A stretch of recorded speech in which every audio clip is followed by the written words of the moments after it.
Hello folks, welcome to my channel Java Demystified by SSR. Here comes the question number 18. What is encapsulation in Java? Let's demystify this question.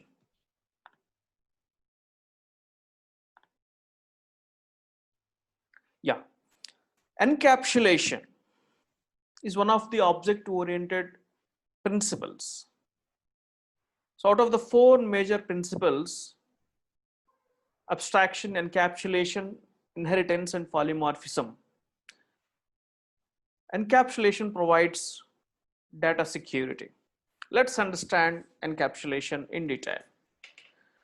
Encapsulation is a mechanism of combining the data and methods into a single unit.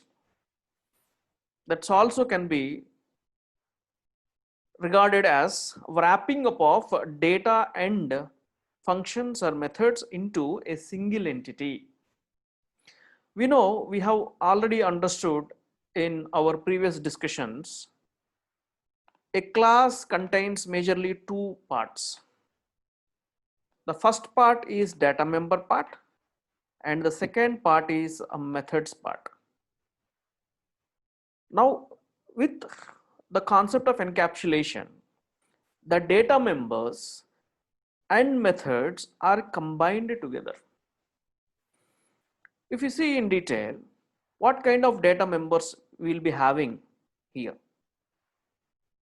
So we have private data members, protected data members, public data members, and if you are not specifying any modifier or visibility specifiers, we call it as unspecified.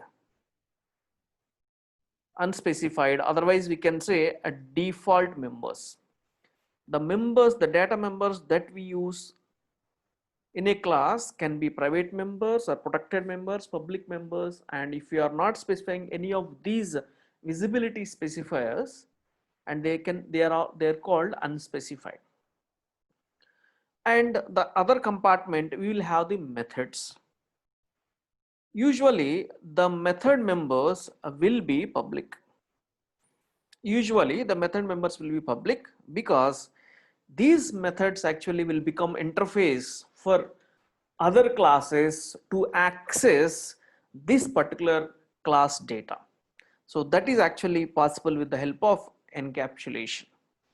So what happens during encapsulation is these data members are accessible only through the methods that we are defining over here. That means this data cannot be accessible to any other class directly. Like previous programming paradigms like POP, the data moves freely around the system. Any function can access that. But here in Java, with the concept of encapsulation, the data is tied with the methods. It will not freely move around the system. In this class,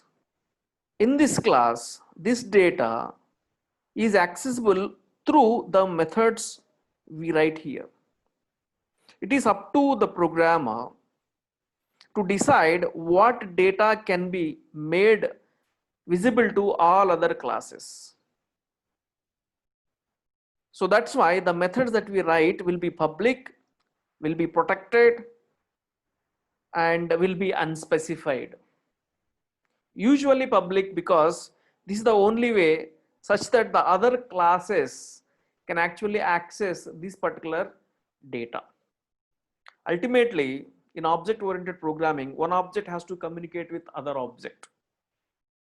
A customer object has to communicate with bank object, bank has to communicate with account object, then only a system can be developed. Message passing should happen among the objects, that is actually happen through the methods that we define. So now what actually we are going to get with encapsulation? First thing is we are actually tying this data with these methods. such that only through these methods anybody can access this data and nobody can access directly the data members in your system. That is first thing. And second, that actually is called access restriction. Through encapsulation, we can restrict the access to data, which is missing in previous programming paradigms. So thus, it actually provides data security. The main advantage that we are going to get with encapsulation is data security or restricting access to data members. And the other advantage that we get with encapsulation is implementation independence. That means we know we have methods to actually act on these data members. So here these data members, this data method, here the methods actually will provide implementation of the class, and these methods will act on this data. For a class, the method members will provide the implementation. That implementation is based on the data members of this particular class, right? Yeah. So if any other class wants to access this particular data, it is not straight away possible.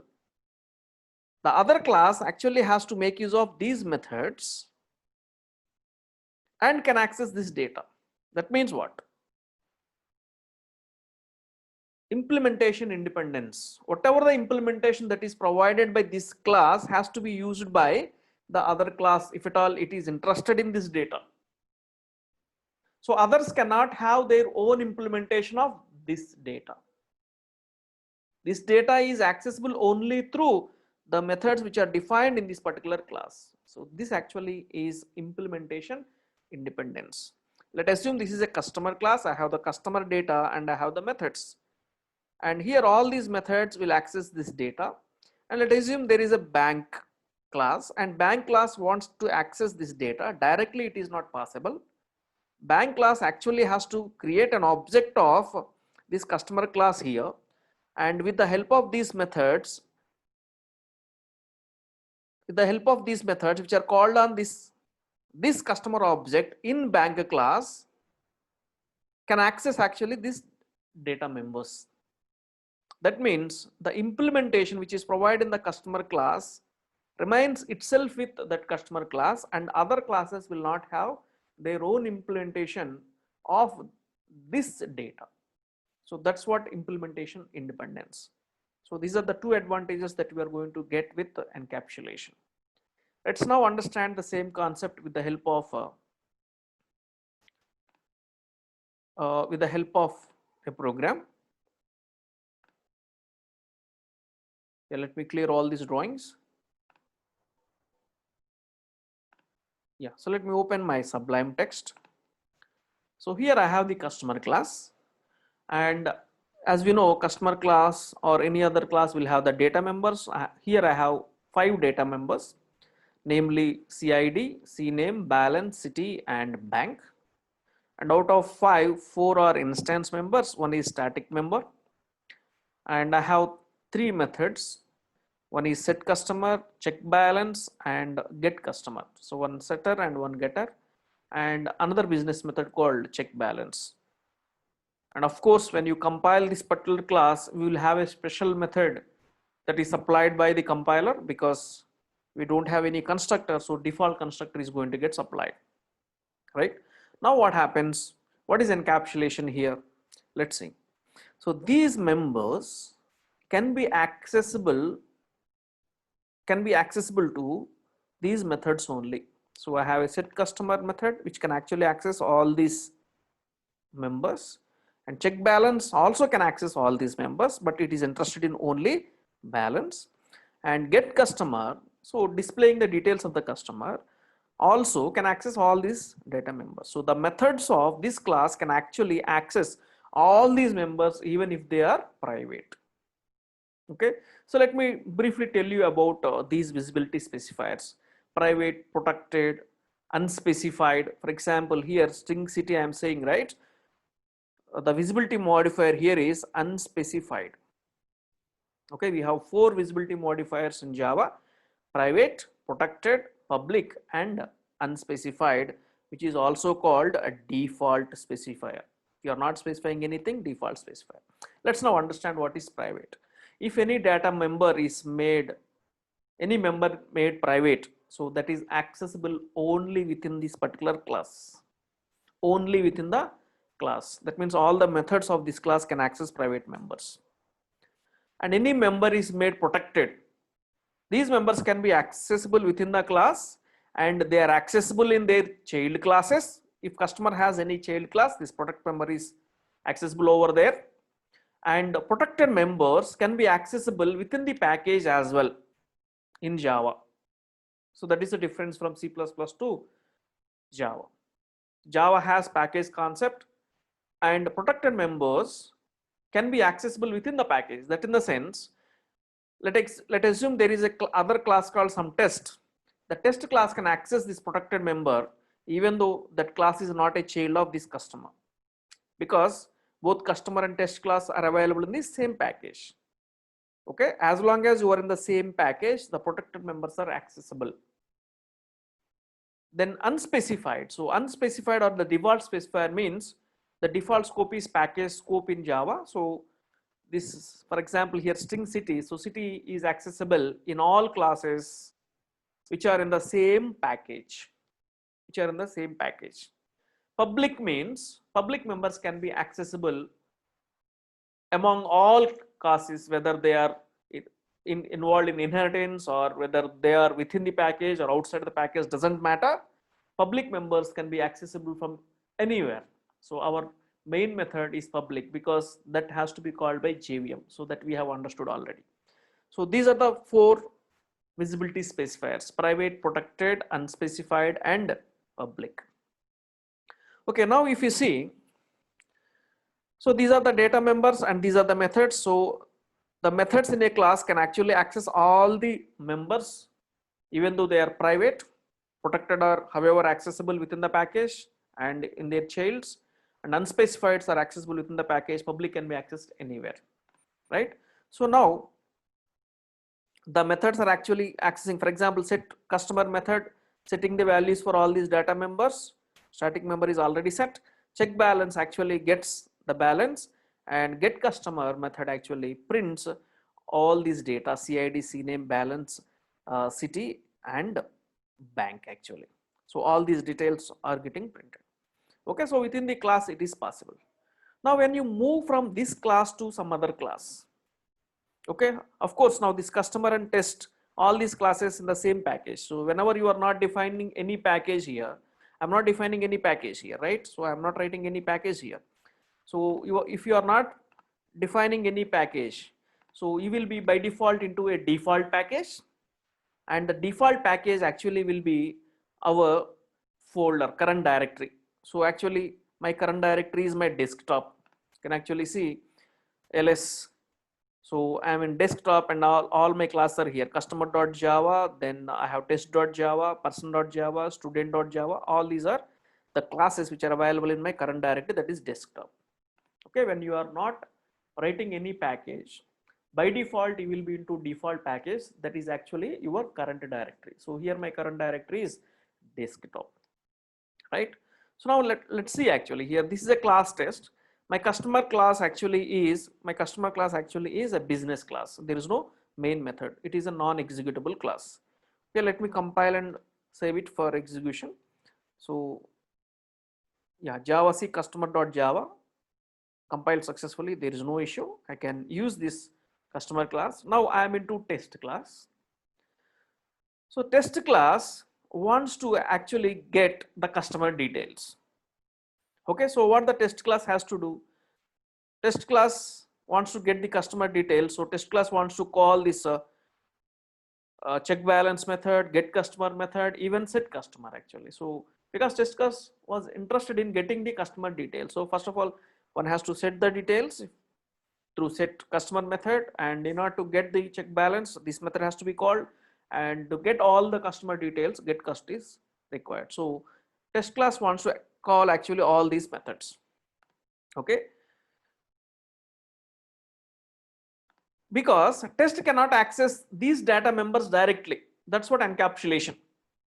Strictly speaking, this int CID, CNAME, which are actually, CID is private and balance is also private. So private members are not accessible outside of the class. So these two variables are not accessible to this test class. But test class actually wants to get all the details. Okay, so now what test class has to do? Test class has to actually come through the methods which are defined actually in this particular class. So there is a get customer method which actually get all the details, even though CID and balance actually private members. So to access them, we have provided an interface that is get customer. By calling this get customer, one can get these details. To set the details, we have set customer. Okay, so what is happening actually in test class? We are creating customer object. So customer C1 equal to new customer, customer C2 equal to new customer. We are creating two customer objects here actually. Okay, otherwise one is sufficient. Then we are setting the details and we are calling check balance and get customer, right? And for the second customer also we are doing the same thing. So the methods actually provide the interface for other classes to access the data member. So with these methods, we are actually accessing the members of this particular class. That's what encapsulation. Okay, how data members are accessible outside means with the methods that are defined in the class.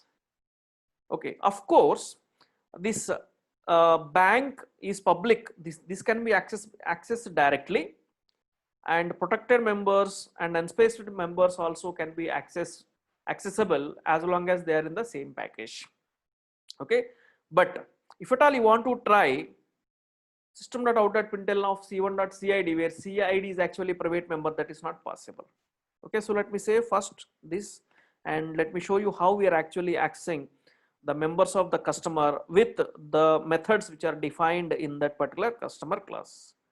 Okay, let me compile test class javac test.java, compiled successfully, and when I run java test, because it is executable, so we are seeing a balance 1 2 3 4 abc 4 5 6 some amount SBI and city actually Delhi.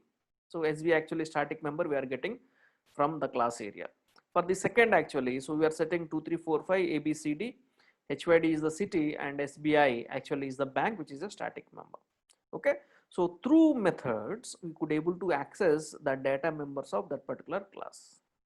Okay, so now for example from a test class, I want to access, okay, from other class, test class is other class, right?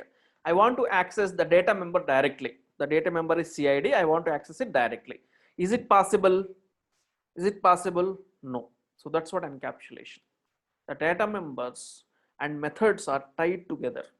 If at all you want to access those data member, you go through the methods which are defined. You should know the methods of that particular class, create an object and call that particular method. Let's see what happens actually. I'm compiling and I saved it and I'm trying to compile javac test.java. Now you can see actually an error. CID has private access in customer class. System.out.println c1.cid, that is private, so you cannot access. Private members are not accessible outside. So that's how encapsulation helps you. But how do I can access CID? Because it is private. So now in customer class there is a method called get customer that actually gives me CID value. So now what I have to do from the test class, instead of accessing it directly, let's make use of this get customer method. And this get customer method actually will give you the details, right? That we have seen already. So let me do that again.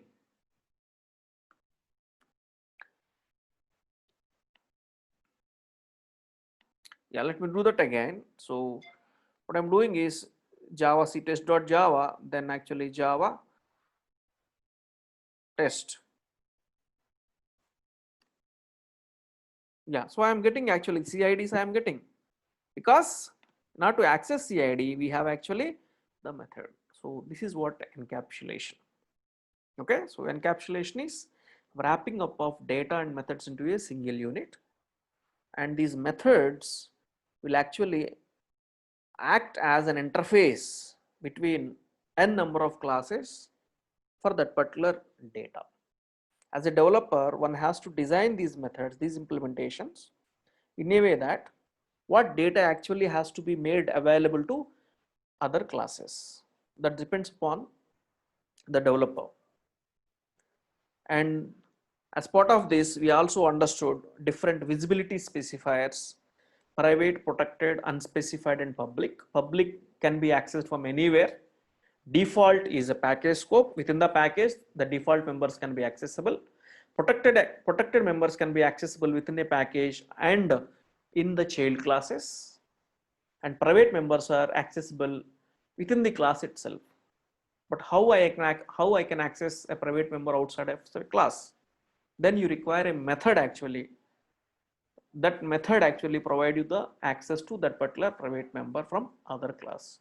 That concept actually is encapsulation. How data members are accessible to the methods is actually encapsulation.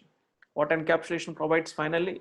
Encapsulation provides data security and it restricts access to data members. And by having encapsulation, we can achieve implementation independence. That means whatever the implementations that you write for your class has to be followed by other classes, and they cannot have their own implementation on our data members. That's what encapsulation. Hope you have understood the encapsulation concept clearly. If you understood properly, please like, share, and subscribe to my channel. Thank you. Thanks for watching.